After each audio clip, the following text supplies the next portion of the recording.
Grabe to. Sabi po ni kaibigang Amaya, kung magtanim daw ngayon dapat daw damihan. Damihan ng damihan kasi baka daw pagdating ng panahon ako pa daw yung hindi makakaon na makakuha kasi sa panahon na yan nanakawin yan. No, nanakawin talaga yan. At saka darating din ng panahon no, na yung ano yun? Yung sabi mo na umpisa pa yun. Ano yun?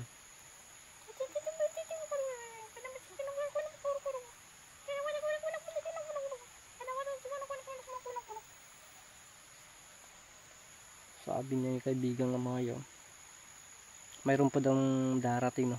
Yun po ang pinaka malupit kasi sabi niya yung tao no, kapag matamaan nito ay hindi pwedeng lapitan din kahit na kapatid, kahit na ano man yan, hindi mo talaga pwedeng lapitan yan kasi ano din para bang ano ba yung mananakod ba.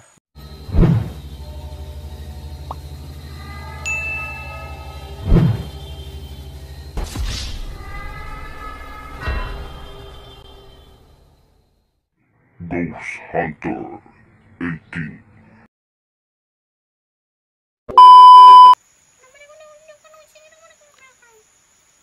So yun mga kanter, uwi na sana ako no, pero sabi ni kaibigang Amaya ito po no, huli niya ano niya, babala po niya no, pinaganda tayo. Ano po yan?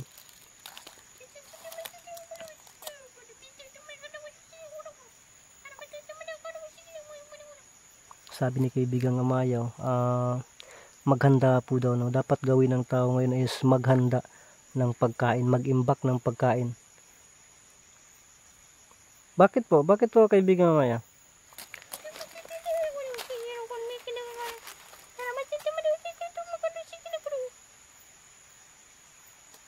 Oh my goodness. So sabi niya, ano lang daw, pinaganda lang po daw no. Dapat sana dapat ano, mag-imbak ng pagkain no, para makatawid po no, sa malaking crisis po na pagdaanan ng mga tao. So ano po yun?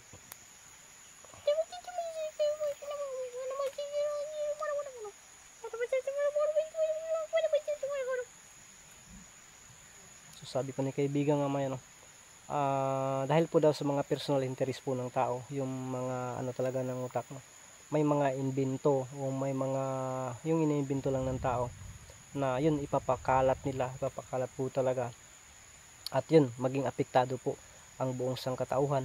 At yun lang sabi niya na dapat mag-imbak no, kasi darating daw yung ano, panahon na mahihirapan po talaga ang mga tao sa buong mundo, lalo na po talaga ang Pilipinas po. So ano ba yan, magkagulo ba po talaga or ano naman po yung sakuna yung sinasabi mo?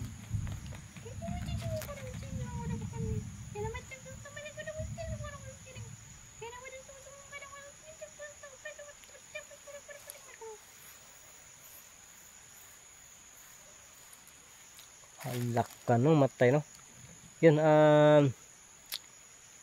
hindi, di ba na ano na yan, sabi po ni kaibigan naman na hindi lang daw talaga yung digmaan ang dapat po no, ang dapat po na bantayan ng tao, kasi kasabay po yan yung mga dilubyo sa buhay, yung mga ano daw, mga sakuna na darating no, kasi lahat po daw yan ay ano na yan, naalala, sabi niya, naalala ko pa ba daw ano, nakarinig ba daw ako noon sa panahon daw na sa panahon ngayon na mayroong mga nawalang buhay na yun ano lang, parang nagkasakit lang no, mauulit din daw yan ngayon sa panahon ngayon. So kaibigan nga hindi pa ba yan ano, yung dumating sa amin na COVID, ano ba yun? Hindi pa ba yan? Di ba grabe naman yun? Ay hindi nga kami halos makalabas, hindi nga kami halos makagalaw talaga. Kung hindi lang talaga goods yung namumuno, wala kaming makain. Kahit ako walang makain kasi hindi ka makalabas, hindi ka basta-basta makabili.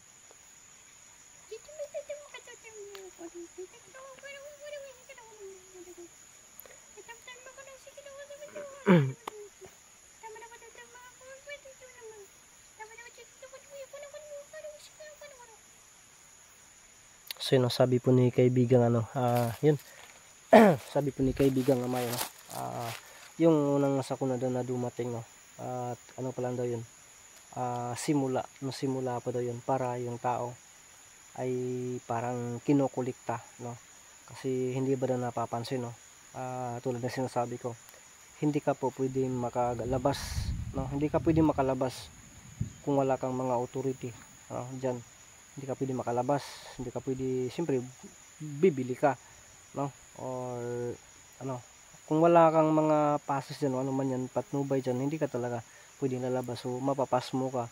Kaya sabi ni kaibigan Maya, mag-imbak talaga, kasi ang ano talaga, no, ang yung bang sa kadiliman talaga, gumagawa talaga ng paraan para yung mga tauhan ng Diyos or sumasamba sa Panginoong Diyos talaga ay madadala nila, no, malalansis po, no, kasi diyan maipit talaga ba yung bang ginigipit po talaga sa panahon, dahil po nagkasakuna, nagkaano talaga, magigipit, no.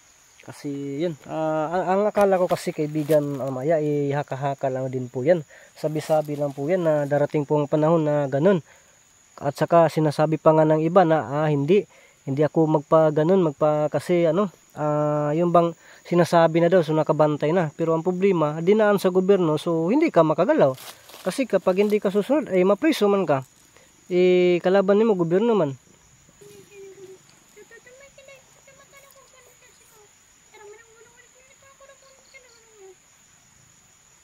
So sabi po niya, no, maraming ginagawa, no. So ang tao talaga wala na daw parang wala na daw talagang lusot, no, kasi marami nang ginagawa ng tao, hindi na ba maka-deny, kasi yun, kahit na ano na daw, makikita na tayo, matitrace na tayo kung saan tayo. So kaibigan nga, may ang ano ko talaga, no, ang akala ko talaga yun na po yun. So may ano pala, may paparating pa pala.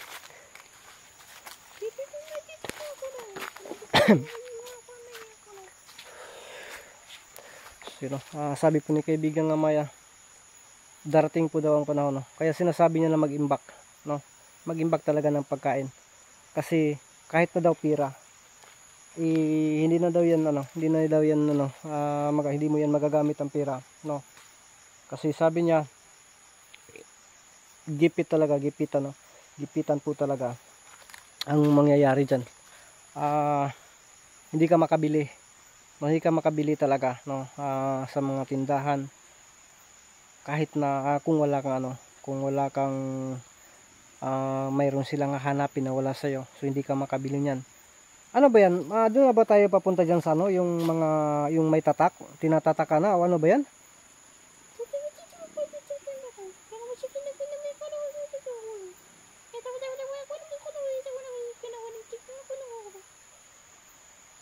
Oh my goodness, so sabi niya ay parang yun ang kasi sabi niya kahit na marami kang pera, no, na naka-imbak doon sa bangko, kung wala kang yung ID or ano ba yan, yung hahanapan ka talaga, hindi ka makaka-withdraw kung wala ka niyan. Kaya kinakailangan mong magpa-member, kinakailangan mong magpabilong diyan para mayroon ka, no, kasi yun, sabi ni kaibigan may dapat to iwasan ng tao, pero walang magagawa ang tao, kasi ang nagpapatupad po talaga, no, ay yung mismong nasa natin ngayon, no, namamahala natin, yung bang talaga, yung basta walang ng tao, walang takas ang tao.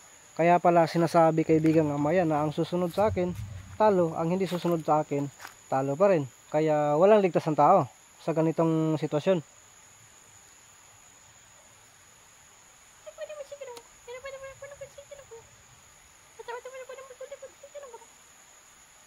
So ito yung malupit, kahit na pala marami tayong pira, no, di pa rin yan magagamit. Ito sa bukid, sabi niya magtanim talaga, mag-imbak ng pagkain, kasi darating talaga ang panahon na hindi na daw ng tao, na marami talagang sakuna na darating. At yung sabi mo na umpisa pa yun, ano yun?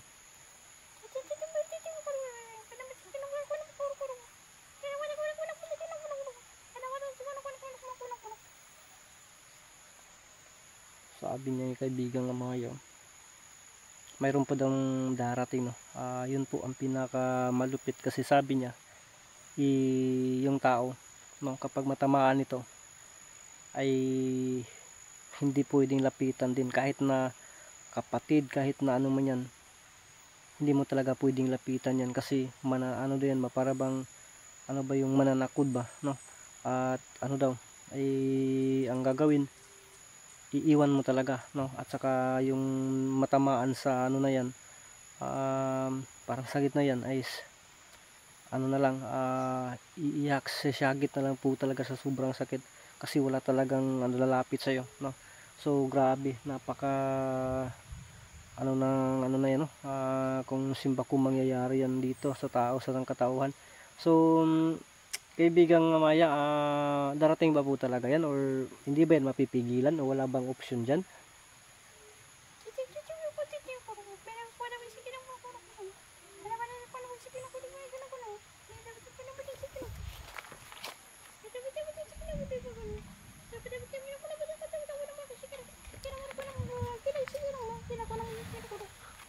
Sabi po niya, no, lahat ng nangyayari daw noon, no, sa unang panahon ay mauulit lang ngayon, no? Yan po palagi niyang inuulit-ulit sa atin. Kaya mangyayari yan. Hindi man ngayon, no, hindi man bukas, hindi masusunod na buwan, susunod na taon, basta mangyayari daw yun. At darating po yan, no, na sobrang maghihirap po ang tao, no? Kasi biruin mo, hindi magamot, no? Parang malata na lang yung tao, no? Kaya sa tingin ko isa itong virus din, no? Tulad ng COVID ba yun? O yun, maraming nawawala. So kaya nga sinasabi na hindi ito puro patigasay or yung bang padamihan ng mga sandatang lakas, no? Kasi itong paa na to ay naghahalong putik po. So ito ay may naghahalong trahedya, ano, yung mga tragedy, tapos yung mga ano ba, yung mga sakit o epidemya. So ito yung pinaka mahirap talaga kasi kahit na napaka yamang bansa, kahit na napaka tigasing bansa, kapag matamaan ito, pakaw talaga, no? Mahirap talaga. Pero yan ay nakaplano na po yan, lahat na sa Panginoon, no? Pero sabi niya, naalala ko yung napano ko ba na basta manalig lang, maniniwala ng taga manalig, dahil sa pananampalataya natin sa Diyos, hindi tayo makakapektuhan at saka iligtas tayo, no? Bigyan talaga tayo ng rason para mailigtas tayo po, no? Kaya sana po, no, sana sa atin ay dasalan po talaga na hindi mangyari lahat yan. At yun, imbak ng pagkain. So kaibigan nga Maya, yung pag-iimbak ng pagkain, mahirapan ako dyan.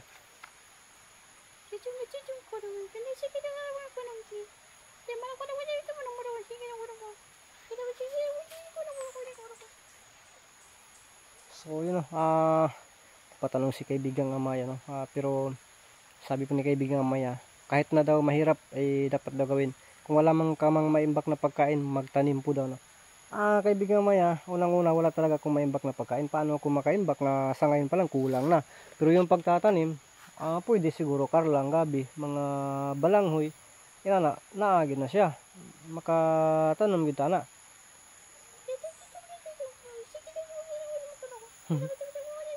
Grabe to.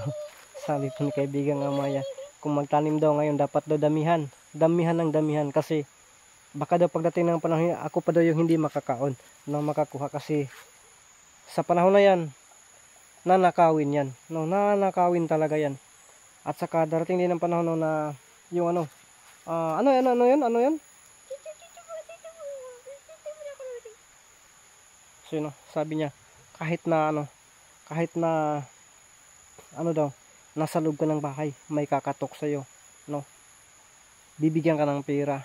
Tapos yun, sabi niya, papipiliin ka, tatanggapin mo or hindi. Pag tatanggapin mo, yung bang okay, pero pag hindi mo tanggapin, okay pa rin. Parang ano din ba, parang nalilibo ako dyan, kaibigang Amaya. Bakit po mangyayari ang mga ganyan?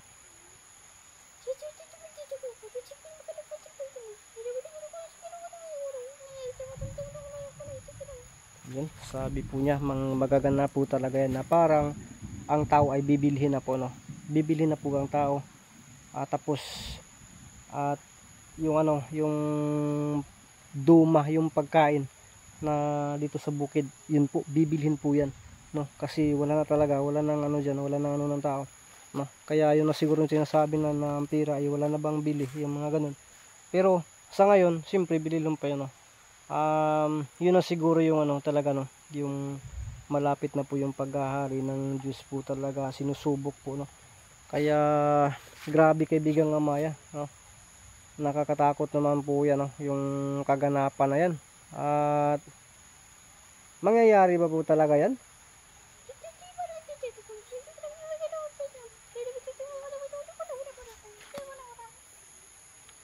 Sino sabi po ni kaibigang Amaya, sabi niya nasa paan na tayo, nasa kasalukuyan na tayo. Di ba, ang binabanggit daw sa kasalukuyan ay yung sa paa, 10 daliri, ulit-ulitin niya ang ano talaga, may kasamang epidemya. So kaya ang epidemya ay maghahari, no? Magmi-mix yang ano na yan, sandatahang lakas sa epidemya. Kaya napakahirap na sitwasyon.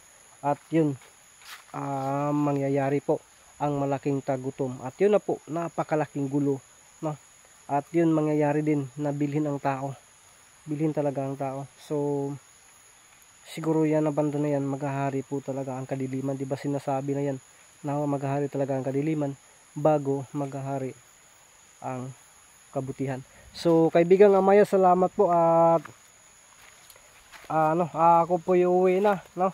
Kasi parang ramdam ko na rin na lumalayo ka.